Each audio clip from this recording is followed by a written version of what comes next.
নমস্কার, আমি অ্যাডভোকেট দীপশ্রী চন্দ। আমরা এখন নিউজ পেপার বা নিউজ চ্যানেল খুললেই দেখতে পাই হাজবেন্ডরা তাদের ওয়াইফদের অত্যাচার সহ্য করতে না পেরে সুইসাইডের পথটি বেছে নিয়েছেন, যেটি আমার মনে হয় লাস্ট অপশন কখনোই হতে পারে না কোনো মানুষের জীবনে। ওয়াইফদের জন্য 498-এ ডোমেস্টিক ভায়োলেন্স এগুলো থাকলেও হাজবেন্ডদের জন্য নেই, সেজন্য তারা ভাবছেন তারা কীভাবে জাস্টিস পাবেন। তো সেই ভেবেই হয়তো তারা ভাবছেন যে আমাদের হওয়ার কিছু নেই, আমাদের কিছু হবে না, বা প্রচণ্ড মেন্টাল প্রেশারে, কাজের চাপে, লজ্জায়, ঘৃণায় তারা এই পথটি বেছে নেয়, যেটা আমার মতে একেবারেই ঠিক নয়। তারা ফাইট করতে পারে, তাদের ফাইট করা উচিত।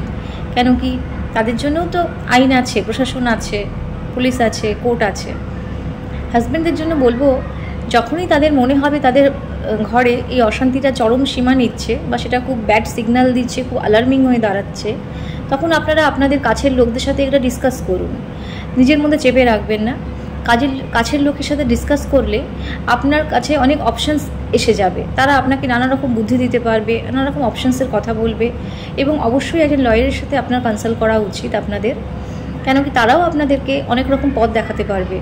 আর তাও যদি আপনার মনে হয় যে সেটা আপনার হয়ে উঠছে না বা পসিবল নয়, আপনি লোকাল থানায় একটা কমপ্লেন করুন সমস্ত ঘটনা লিখে, এবং কপি টু সিপি, এসপি এবং ডিস্ট্রিক্ট ম্যাজিস্ট্রেট করুন। কপি টু সিপি, এসপি এবং ডিস্ট্রিক্ট ম্যাজিস্ট্রেট করলে লোকাল থানার ওপরেও একটা প্রেশার থাকবে যে তাকে 3 জায়গায় কৈফিয়ত দিতে হবে। তো তাকে তার কাজটা তাড়াতাড়ি শেষ করতে হবে বা ইনভেস্টিগেট করতে হবে, এবং ইনভেস্টিগেট করার পরে সে যা রিপোর্ট পাবে বা আপনার থেকে যা শুনবে, আপনার প্রতিবেশীদের থেকে যা শুনবে, বা কোনো সাক্ষী যদি থাকে যে দেখেছে বা যে যার সামনে ঘটনাগুলো ঘটেছে, তো সে একটা প্রপার ইনভেস্টিগেট করে তার রিপোর্ট করে সিপিকে জানাবে, এবং অটোমেটিক্যালি পুলিশের থ্রু একটা ক্রিমিনাল কেস, একটা এফআইআর ফাইল হয়ে যাবে আপনার ওয়াইফের এগেনস্টে, এবং যদি তার সাথে ওয়াইফের ফ্যামিলি মেম্বার থাকে তাদের নামেও।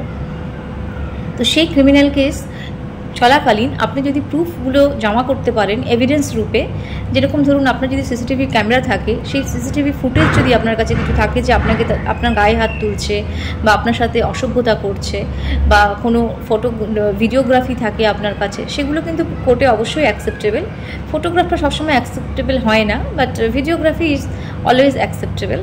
তো সেরকম কিছু থাকলে সেটা কিন্তু আপনার কাজে লাগবে। তো ঘাবড়ানোর কিছু নেই, ভেঙে পড়ার কিছু নেই। আপনার যদি মনে হয় আপনার উপর অত্যাচার হচ্ছে, টর্চার হচ্ছে, সবার সাথে সেটা ডিসকাস করুন, নিজেকে স্ট্রং করুন। মেন্টালিটিটা আপনাকে এটা রাখতে হবে যে আমি হারবো না, আমার জন্য আইন আছে। তো আপনার যদি সেটা মনে হয় যে আপনি পারছেন না, তখন অবশ্যই লয়ারের সাহায্য আপনাকে নিতে হবে। যদি আপনার মনে হয় আপনি বাড়িতে থাকতে পারছেন না, আপনি মার্ডার হয়ে যেতে পারেন বা আপনার উপর হ্যারাসমেন্ট আরও বাড়তে পারে, আপনি বাড়ি থেকে বেরিয়ে আপনার প্যারেন্টসের কাছে যান বা অন্য কোথাও যান। এবং আরেকটি যেটি বলার কথা, এই ঘটনাগুলো ম্যাক্সিমাম ঘটে থাকে প্রপার্টি ইস্যু এবং এক্সট্রা ম্যারিটাল অ্যাফেয়ার থাকলে। ওয়াইফের যদি প্রপার্টির লোভ থাকে এবং এক্সট্রা ম্যারিটাল অ্যাফেয়ার থাকে, তবেই তারা এই ঘটনাগুলো ঘটায় এবং সেটি চরম রূপ ধারণ করে। তো তখন আপনার নামে যদি কোনো প্রপার্টি থাকে, আপনার কোনো ফ্ল্যাট বা কোনো জমি বা কোনো বাড়ি আপনার নামে থাকে, সেটি অ্যাজ আর্লি অ্যাজ পসিবল আপনি আপনার প্যারেন্টসদেরকে ট্রান্সফার করে দিন গিফট ডিডের মাধ্যমে।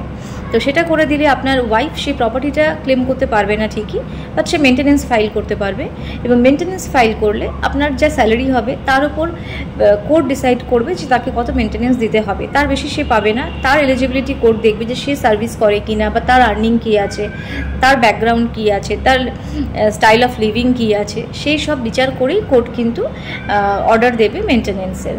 তো প্রপার্টিটা আপনার হাতছাড়া হলো না, মা বাবার কাছে থেকে গেল, পরে সেটি আপনি মা বাবার কাছ থেকে পেয়ে যেতে পারেন।